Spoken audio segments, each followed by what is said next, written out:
Hi students, and welcome to today's live IELTS class. My name is Adrian and I am streaming to you from beautiful Victoria here on the west coast of Canada.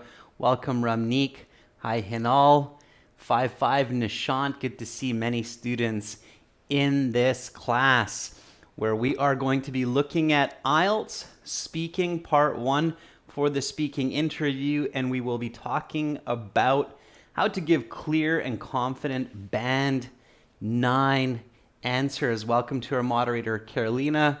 Welcome to our members. Hi, Hans. Good to have everybody here today. Welcome, Paulo, Rashika. While we wait for a few more of your peers, this lesson is presented to you by aehelp.com. That's aehelp.com, academicenglishhelp.com. For the academic IELTS exam, check out our website. It's got lots and lots of help for you to improve your communication, your English. Simply click this big red button here to join our premium package. It's a one-time payment for lifetime access. And if you're looking for the general IELTS, check us out at gieltshelp.com, where we have content for the general IELTS exam. Again, it's this big red button here to join our premium package. It's a one-time payment for lifetime access. We are an official British Council IELTS registration center and certified agents, so you're in good hands with us. Arda, the weather right now in Victoria is quite warm and it's getting hotter each day. We had a nice big heat wave about a week ago. So, students, if you don't have our apps yet, you can also get our apps. Academic IELTS Help, the app links to aehelp.com. General IELTS Help, the app links to gieltshelp.com. You can follow us on Instagram, IELTS_AEHelp or gieltshelp. And if you have questions, you can always send me an email to adrian@aehelp.com as well. Because it's speaking, I want to show you on the websites, you can speak with other students for free if you go to your My Student account and you click on this student partner speaking button. It's absolutely free. You'll be redirected to another page where you will find other students looking for IELTS speaking partners. We right now have Charmin here and Adib in here, so check that out. It's absolutely free. There are IELTS questions there for you as well, so go and visit that on the websites if you're looking for IELTS speaking partners. I'm just going to close that so I don't get a ping during the lesson. And this week we have another full week of lessons, starting with speaking part 1 today, and then tomorrow we'll have reading for members and we'll have some listening for everyone, and then we have more lessons on Friday and Saturday as well. Okay, Charmin, meanwhile, I see that you got a 6.5 overall, but you want to improve more. All right, Charmin, yeah, definitely keep practicing. Certainly our premium package will help you to improve. For the writing tasks, use our editing services. It's pay per submission. So check that out. If you have a question, Charmin, about that, then just send me an email. All right. So today is speaking. So make sure to speak and repeat. So it's good to write your answers in the chat. And of course, it's also a really good idea to repeat after me and copy the sentences, the vocabulary, the grammar that we're using in the class to answer the sample questions today. Okay, so when you go to your IELTS exam, you have to arrive early, at least 20 minutes early for your registration, but I recommend arriving an hour early so you can practice your English. Arrive 1 hour early to your speaking so that you can practice with some other candidates who are waiting for their test. Okay, that is definitely your first step to confident, fluent, clear speaking. All right, it's very, very dangerous to use your own language on the day of your IELTS speaking exam and then walk into the test and start using English for the first time on that day with the examiner. That's a really bad idea, so don't do that. Okay, arrive early and begin practicing with other students. Build your confidence. Now, very importantly, throughout this lesson, we will make sure that we're using full sentences for the answers. This means use the questions.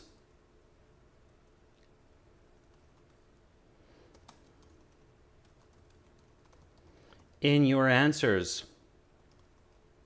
Okay, it's very important. Whoa. All right.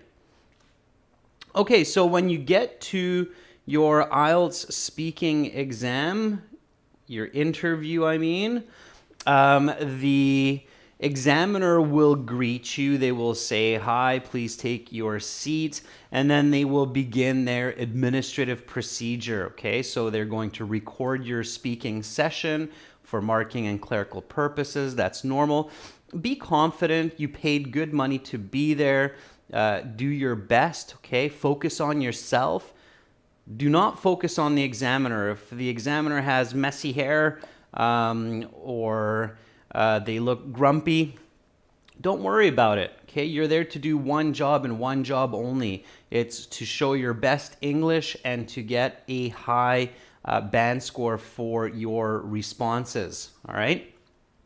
So the examiner will say, "Welcome to the speaking portion of the IELTS exam. My name is Adrian. I will be your examiner for this part of the test. I'm recording this for clerical purposes. The candidate number is 73159, and we're currently doing the exam in Washington, D.C. at 14 o'clock. Now, when the candidate reads that information, okay, or says that information, especially your candidate number, remember that, hey, I'm just a number here, okay? If I make mistakes, this is nothing personal. I'm just a number here, just like everybody else, so I just need to focus on myself and do the best that I can, okay? So it's kind of a good cue. It's a strategy that I've never talked about before, but it's kind of a good cue to have you focus on your speaking and your speaking only. So when the examiner reads your candidate number, use this as a cue to remind yourself that you are only a number. Mistakes are nothing personal, and you are there to do one job only, to get a good band score. It's kind of it's a good chance to help you snap out of that nervous feeling that you might have there. Does everybody get me on that? So when the examiner is saying this is candidate number 7355912, when you hear that, you should kind of be like, oh, okay, I'm just a number here. I'm here to do a job. I don't need to be nervous. I just need to snap out of it and really focus on the examiner's questions and just answer. Does that make sense? Okay. Sukhdeep, congratulations on your overall band 7. Yeah, send me an email. I'd love to get your testimonial. Okay. So when you hear those numbers, your series of candidate numbers, just really kind of be like, oh, okay, I'm here. I'm in the present. I'm here to speak. I'm here to do a job. Okay. All right. Okay. Hopefully everybody's picking that up. That's an important tip. Okay. So once they say your candidate number and the recording, they will ask to see your identification. So very, very likely the first question that you will hear is, may I see your identification? Okay. Give me a nice full sentence answer for this question. You want to use these warm-up icebreaker questions to give full sentence answers right away. Okay. Adam says, yes, certainly. Here is the ID card that I used for test registration. Let me see if I can find Adam one more time. There's a lot of answers there suddenly. So, okay. Charmin says, yes, certainly. Here's my passport that I used to register for the exam a couple of weeks ago. Please have a look. Good. Okay. Let's see. Arda says, yes, definitely. Just a moment, please. Here we go. Here's my ID that I used for registration for this exam. Please have a look. Nice and natural. Arda, that's fantastic. Okay. Sammy says, yes, certainly. Here's my passport that I used to register for this exam a couple of weeks ago through the online portal. Please grace a look. 1 second. Let me show you my personal details. Yes, here they are. Okay, good. Nice and natural. All right. Students, make sure to practice repeating these. When you're practicing these icebreaker questions, try to say different answers each time when you practice before your test so you do not sound mechanical. Memorized English on the IELTS exam is really bad, okay? So don't do that. This is really important, okay? Memorized, and I know that sounds kind of funny because, of course, all language is memorized, but memorized English that sounds mechanical, like you're kind of like a robot recorder on the IELTS exam, both in the writing and the speaking, is really bad. Is really bad. Okay, so always practice different ways to answer these icebreaker questions. Okay. All right, so I'll give you a variant for this. May I see your identification? Yes, definitely. Here is my passport with my personal details. Just give me a sec to flip to the right page. Okay, here you are. Please take a look. And take your time. Don't rush. So don't be all frantic and be like, oh, okay, so just take your time. Stay calm. Being calm is really, really important. Okay, so repeat after me. May I see your identification? Yes, definitely. Here's my passport with my personal details. Just give me a sec to flip to the right page. Okay, here you are. Please take a look, and you flip it to the right page and you show the examiner. Okay, all right. So the next question, and this is usually while you are holding your identification for the examiner, will be, what is your full name? They want to hear you say your name, how you would naturally introduce yourself to a stranger in a polite way. So again, give a full sentence answer. Don't just say, I'm John Smith. Okay, that's kind of weird. It's awkward. Okay, so you want to be a little bit more natural, a little bit more fluent than that. All right. Pawan says, my full name is Pawandeep Singh. Please call me Pawan. It is short for my name. My relatives call me that, so I'm comfortable with it. Okay, Pavan, a little bit awkward. I made some corrections there in real time. Just be careful. Make sure it's natural sounding English, especially for these icebreaker questions. Okay. Jainil says, my full name is Jainil Gabani. Please call me Jay for short. I'm used to it by my comrades. Okay, comrades. If you say comrades, Jainil, the examiner might smile a little bit. We usually use the word comrades in English to refer to fellow soldiers when we're in the military. We do use it as slang in everyday language every now and again, but it is kind of awkward to say that to a stranger. Okay, so I would probably not use the word comrades in this context. Okay. Adam says, my first name is Ulugbek and my last name is Ortgaliev, but you could just call me by my first name, Ulugbek. Okay. With my first name, it's okay. Not so common in Canada, but I've heard it before. Okay. All right. Sangani says, my given name is Ankur and my family name is Sangani. Please call me by my given name, Ankur.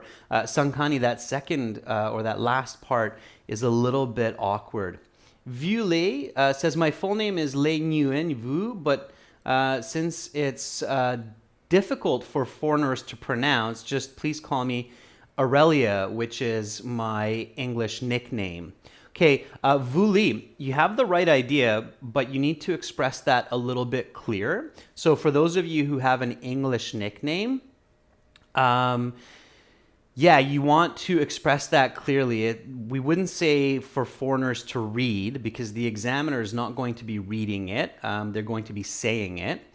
So you want to say pronounce, okay? So you want to do something like this.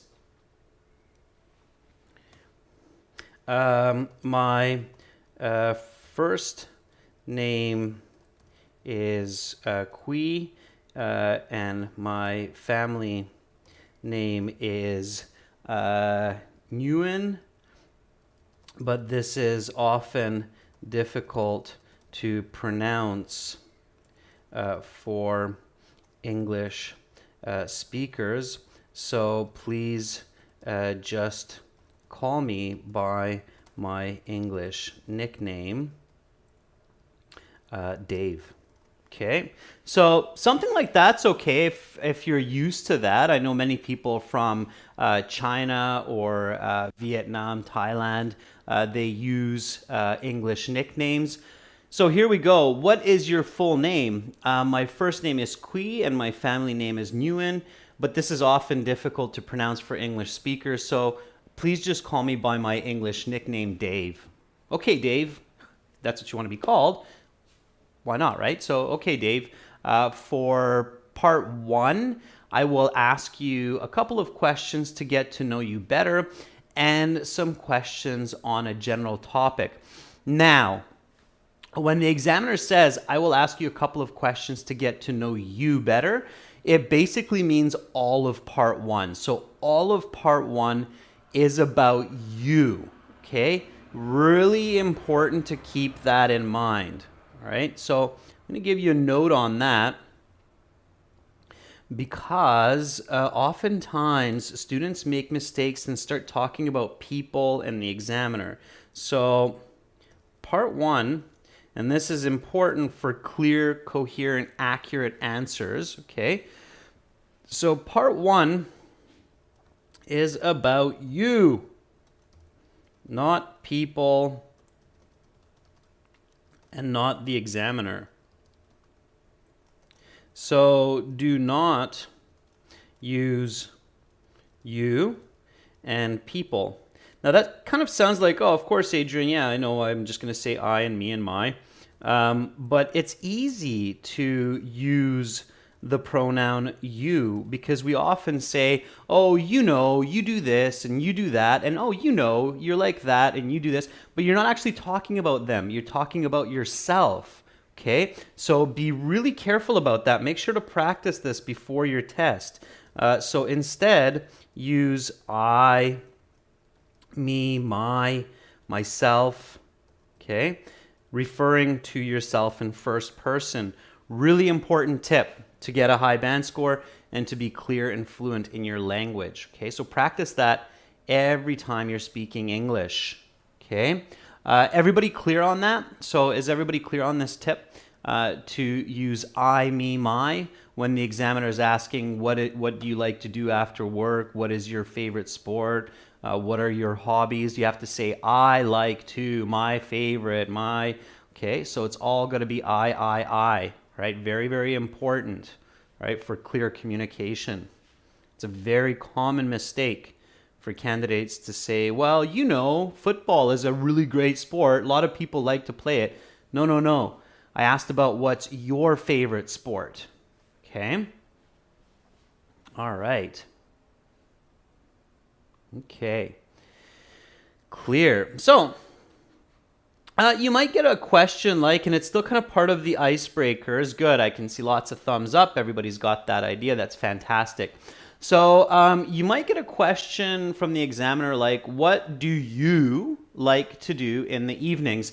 Now, IELTS exam is not an English as a second language exam, so you will never get the examiner saying things like, what do you like to do in the evenings? Okay, no, it's not a ESL class for beginners or even intermediate level students. It's a proficiency exam, meaning that it's very natural, normal, natural, fluent English. So the examiner will just say, what do you like to do in the evenings? Okay. And in true English, it'd be like, what do you like to do in the evenings? Okay. So it's going to be nice, fast-paced, normal, smooth English, depending on the examiner's diction. Some examiners might have a little bit slower diction. Some might have faster diction. It means their style of speaking. Ranveer Singh says, well, I work 12 hours a day, so I don't get to spend much time in the evenings for myself. But whenever I do, I play basketball with my best friends or have starters with them at my favorite restaurant, appetizers. Yeah. Okay, Ranveer, good. A couple of corrections there, so pay attention to that. Sammy says, I generally go for a walk in the evenings in the park that's nearby my apartment and breathe some fresh air. Other times, I just watch comedy programs on TV with some snacks and coffee at home. Okay, very good. When did you do that last, Sammy? What was the last... what did you do last evening? So get that smooth flowing example in there. Okay. Amanjad says, usually I love to sit in the garden that's a stone's throw away from my home. I sit there and watch some kids playing while reading a book. Okay, Amanjad, good. All right. Viji Pushala says, well, after my job at 5 p.m., I usually rest for a couple of hours, followed by having a late evening jog. Then I watch television and then end the day by having delicious dinner. Whew, that must be some really late dinner, Viji, after all that. But yeah, I guess the jog can make you quite hungry. So that's good. Nick Hill says, I often put on tunes for at least 30 minutes or so each day since it helps to unwind after a hectic day. Apart from this, I watch a web series and movies with my family. Nick Hill, not bad. Again, remember to use the question in your answers, okay? So when the question is, what do you like to do in the evenings? Technically, evening time starts from about 6 p.m., okay, that's what we kind of count as the evening, from 6 to, let's say, midnight, roughly. Okay. So after 6 p.m., once I get home from work and have a bite to eat, I like to unwind for a bit with either a book or a good show on the telly. Okay, telly is kind of a It's a British slang for television. You won't really hear people use that in the US or Canada, but the Brits like using it. So after 6 p.m., once I get home from work and have a bite to eat, I like to unwind for a bit with either a book or a good show for the telly. This helps me to energize for the next day. Just yesterday, I started a new series called Up and Down and had some great laughs. Now, I'm just making that up, okay? I don't know if there's a TV series called Up and Down, but sounds like it could be the name of a show. So again, you want to use the question, paraphrase the question. So understanding that the question is the evenings, I'm using after 6 p.m. So right away when I hear evening, I reflect that important concept by saying after 6 p.m.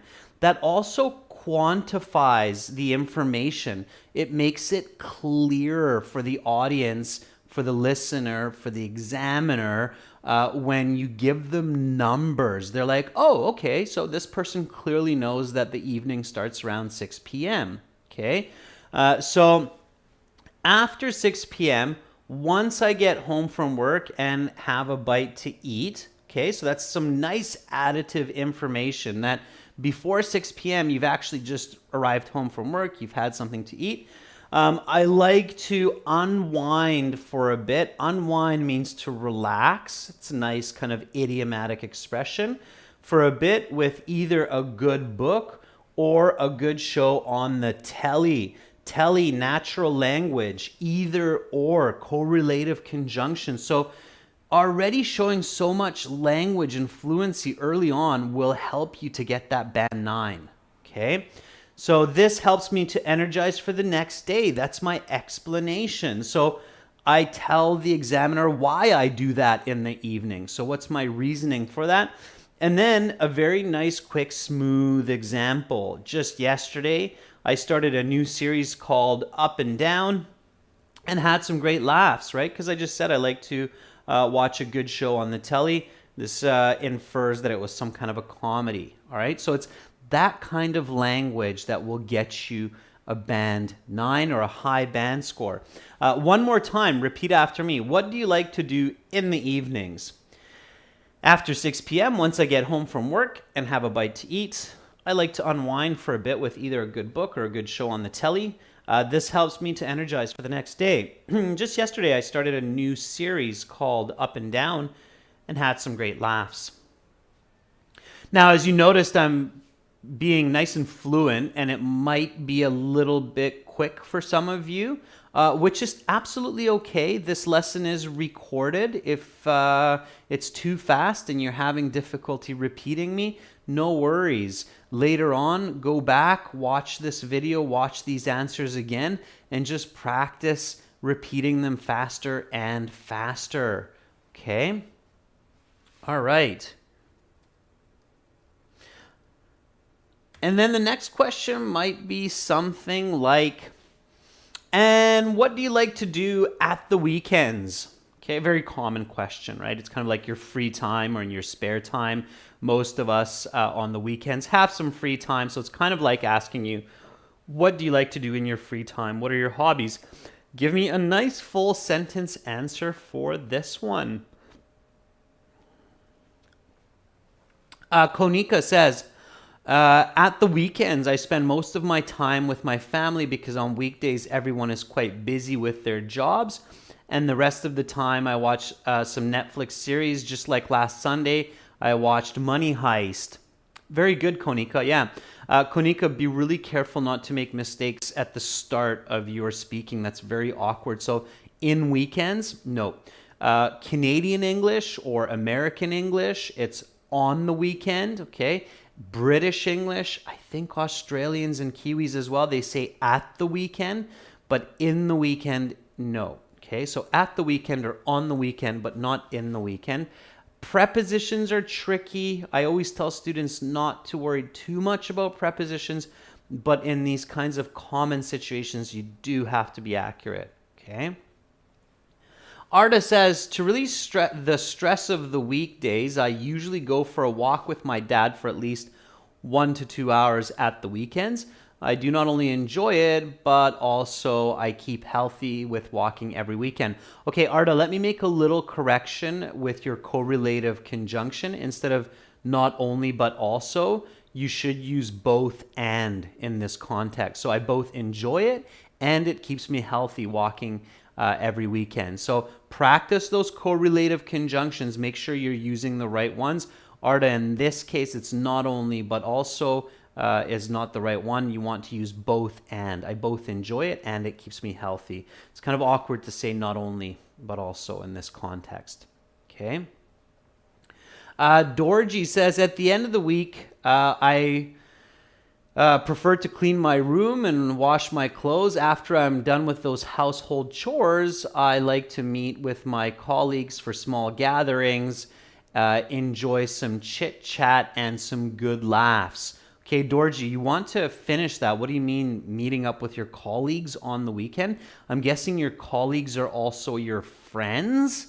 So you have to be clear on that, because if I ask you what do you like to do on the weekend and you say you like to meet with colleagues, I might think that you misunderstood me and said, what do you like to do after work or something like that, okay?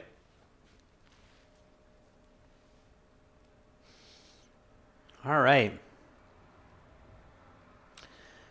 So Hans, good to see Hans, one of our newer members joining in. Hans says, at weekends, I usually get together with my family, either to go to church or to go to a nearby shopping center. But since it's still a pandemic and people are socially distancing, most of the time I watch a TV series on my television.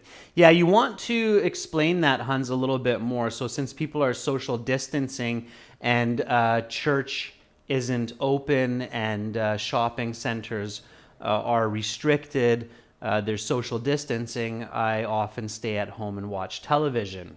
Okay, so on Saturdays and Sundays,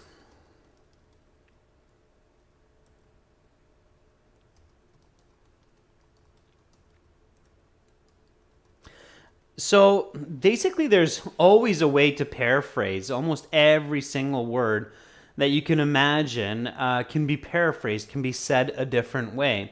So instead of saying weekends, here I say on Saturdays and Sundays. Okay, so I explain or express to the examiner right away what that weekend is. In some countries, weekends are Fridays and Saturdays. In some countries, weekends are Saturdays and Sundays. So I'm quantifying right away. So on Saturdays and Sundays, I like to both relax and do some physical activity with friends and family. I'm really into meditation these days, as well as strength yoga. I've just recently started a yoga class that is on Saturdays, and I'm really enjoying it.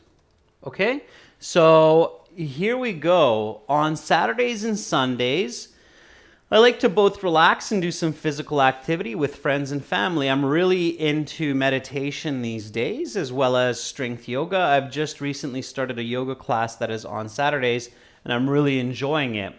Okay, so a very clear picture, original language, paraphrasing the concept of weekends, and some subtle, really natural, idiomatic language, like I'm really into meditation. Being into something means that you like doing it, Okay. Now, you don't need to use really fancy idioms on the IELTS speaking or writing. That's because those can be very confusing when used incorrectly, but you should use some kind of natural, slight idiomatic language like being into something. Okay, so keep that in mind. If you're hearing some new words, some new idiomatic language like this, being into something, make sure to write it down. Okay, all right. So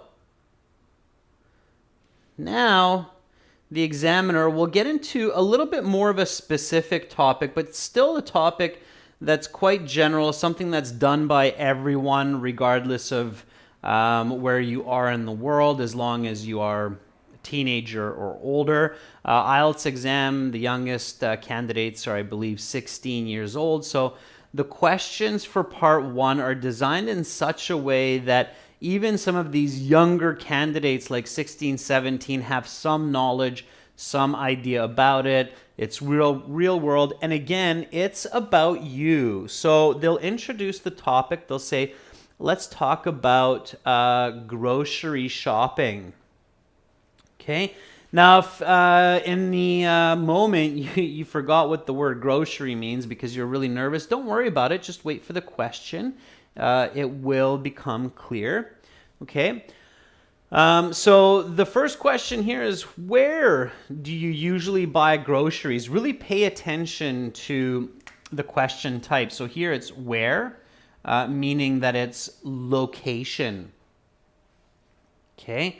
So where do you usually buy groceries? Give me a nice full sentence answer for this one. Okay. Gaia says, are you pulling my leg in a grocery store? Haha.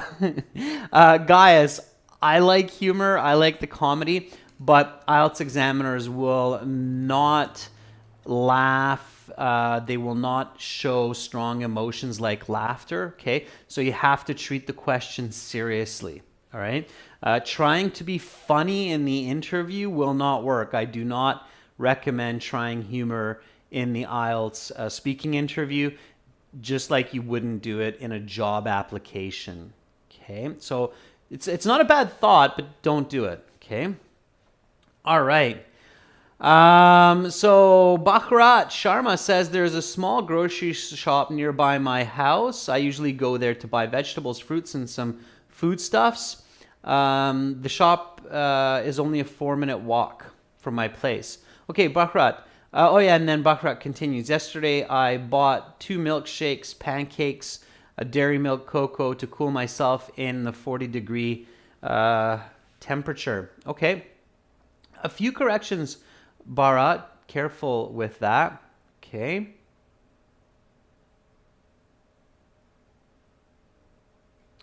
All right. Let's see. There we go. Ramneek has a kind of a unique answer. Ramneek says, I usually order my groceries online because that way I can buy them at a discounted price and they all get delivered to my place. And that way I don't have to worry about COVID infection at the store, and I get to save time that I can spend with my family. Okay, Ramneek, which grocery store? So still you can explain or express what the name of the grocery store is where you order your produce from. Okay. All right. Nguyen An says, well, at the weekend. Okay, that's the previous question, Nguyen. Narman says, indeed, I like to purchase food from online shops, but I also buy them from the supermarket near my house. I usually buy vegetables, and they do not cost an arm and a leg. Narman, you are really forcing template English into your answer. So saying, indeed, I like to purchase food from online shops. Naturally, nobody would say indeed. Okay, so you want to start with, I like to purchase food from online shops. Saying they are not an arm and a leg, first of all, it's incorrect. The correct way would be saying they do not cost an arm and a leg, okay? And I can also feel that you're forcing that idiom into the end of your response to try to pick up some points for idiomatic language. Again, you will not get points for that, okay? So saying that this grocery store is quite cheap, they offer coupons, would be much better in this case, all right? So again, be careful, students. Don't force your language, all right? It's very awkward when you force your language. All right. Shlok Kamath says, usually I buy groceries from Megamart.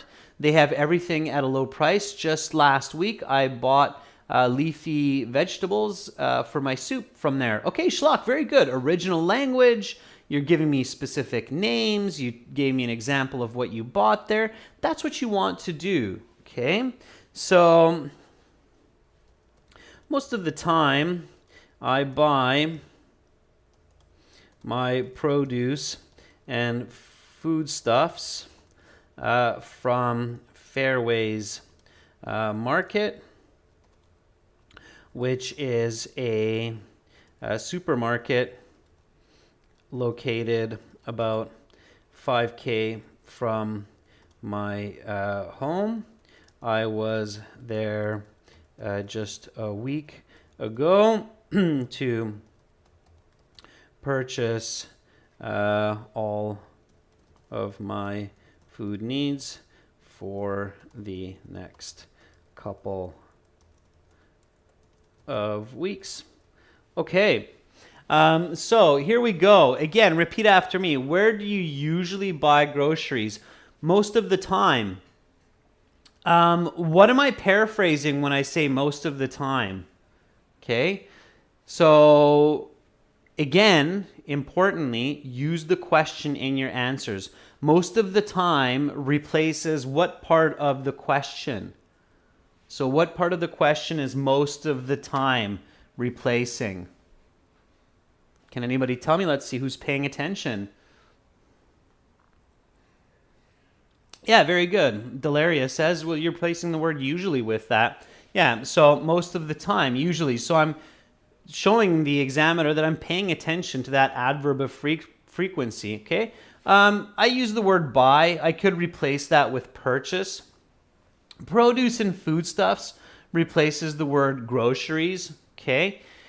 And Fairways Market, I'm giving a specific name here, okay, which is a supermarket located about 5K from my home. 5K meaning 5 kilometers. Distance referring to where, right? So I'm basically giving that location. I was there just a week ago to purchase all of my food needs for the next couple of weeks. Okay. Good. So I have all of the elements required to get a good score. All right. Next question. Who do you go grocery shopping with? Okay. So who do you go grocery shopping with? Again, give me a nice full sentence answer. Instead of where, now it's who. So we're talking about people, and the question is about me, so I'm referring to myself, okay? So again, pay attention and give me a nice full sentence answer. All right. Jaineel says, I mostly go to grocery stores with my mom because she is knowledgeable about the food items and bargaining for the ingredients. She makes a list for me so I can easily get what I need. Last week, I bought a 15-day ration with her help. Okay, Jaineel, I had to change a fair bit of what you're saying to make it more sensible. You're expressing a very complex idea, which is good to practice. Just make sure in the real exam, you stick to what you know, okay? So you avoid mistakes. So careful not to pigeonhole yourself into a very difficult concept, okay? Sammy says, I usually go with my wife on foot because it's just a 10-minute walk from my house, as I just said. Rarely I go alone. Last week on Saturday evening, I went and bought groceries. Okay, last week on Saturday, I went with her in the evening and brought groceries. So keep referring to the point of the question, Sammy, which is who. Okay, so focus on your wife in this answer. Okay. Deepika says, mostly my grocery shopping is with my dad, but I prefer going with my mom because she is more patient than my dad with me, so that I can spend more time looking at the details of every product. Okay, good. Yeah, Deepika, I like that answer. So you gave me both your mom and your dad, and you actually digressed into who you like going with, which I think is really clever because you're just talking still about who, but even giving reasons of why you like going with that person, which is really good. Okay? All right, that's what you want to do. So that's a clever answer. Original, detailed, clear answers are the ones that get the highest marks, okay? Mostly, I do my grocery purchases with my wife and daughter because in this way, everyone in my family has a say about what they would like to eat, and no one has a reason to complain at the dinner table.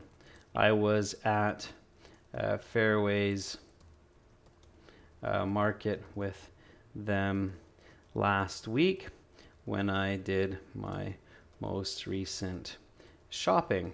Okay, all right, so here's my answer, and I want to show you something interesting about my answer. Some of you might have actually caught this. So repeat after me first. Who do you go grocery shopping with? Why? Okay, why is in brackets because they will ask you that question if you don't give the reason. So mostly I do my grocery purchases with my wife and daughter because in this way everyone in the family has a say about what they would like to eat and no one has a reason to complain at the dinner table. I was at Fairways Market with them last week when I did my most recent shopping. So I not only answer and explain, but I also connect, okay? Did everybody catch that? So I'm making a connection here. And making connections in your speaking interview among your answers is an exceptionally important and useful approach to your communication to get that band 9 clarity and coherence, okay?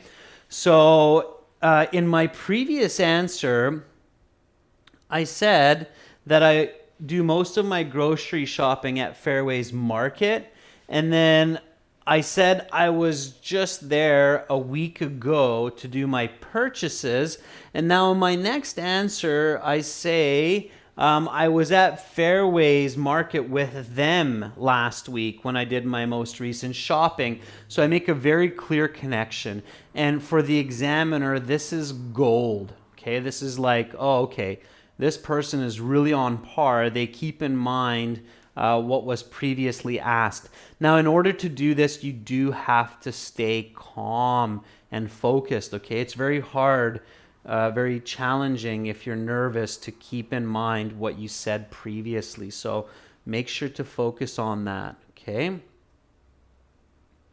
All right, let's jump a few questions and get into a more challenging question here.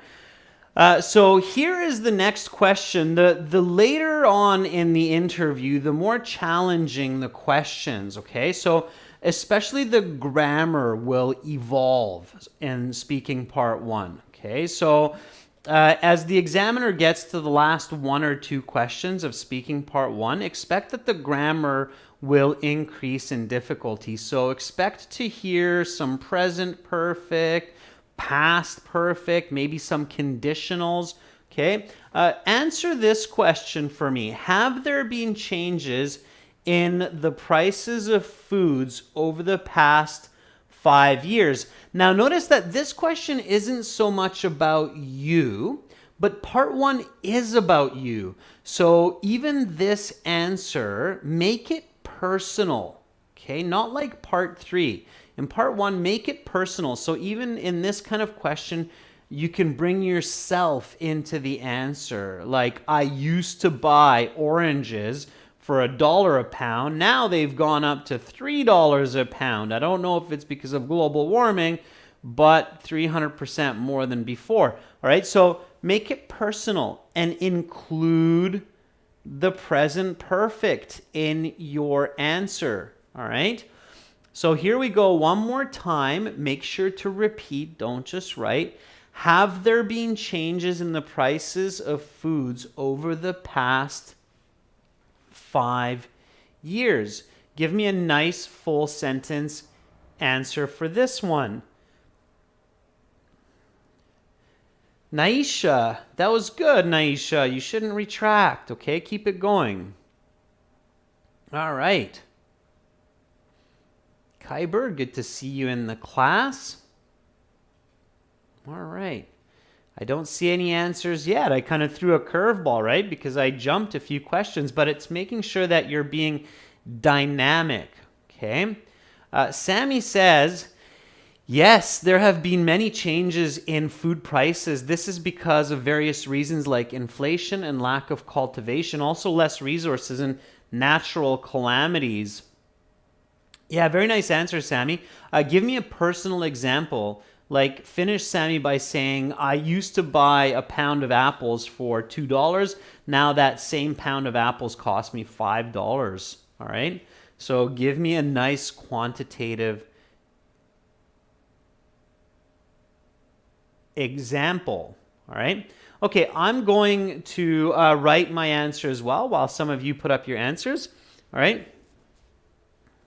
So, yes, there has been a major shift in the cost of foods, namely produce has become much more expensive because of increased demand and decreased supply. Especially since there has been a lack of cultivation during the COVID pandemic. I was shocked that the price of carrots has gone up from $1 a kilo to $4. Okay. All right. So now I see lots of answers coming up. That's fantastic. All right. Nick Hill says, yes, the prices of both fruits and vegetables have changed a lot since I remember last year I purchased a couple of apples for 80 rupees per kilogram, whereas now its prices have increased to 150 rupees per kilo. Okay, Nick Hill. Yeah, sorry to hear that, but good answer. All right. Shreya says, yes, there is a vast difference in food prices over the past 5 years. For example, during the lockdown in 2020, edible oil rates were between 110 rupees to 140. Now they're over 150. Very good, Shreya. Nice quantitative example. Use the present perfect, Shreya, in your answer to make it even better. Okay. All right. All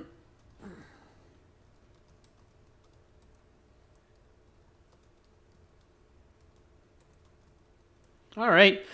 Here's the question again. Repeat after me. Have there been changes in the prices of foods over the past 5 years? Yes, there has been a major shift in the cost of foods over the past half decade. 5 years is half a decade. Decade is 10 years. Half of that is 5, so half decade.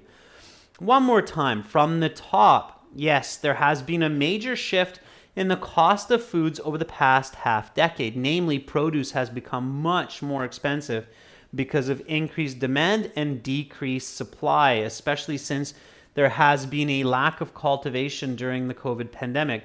I was shocked that the price of carrots has gone up from $1 a kilo to $4.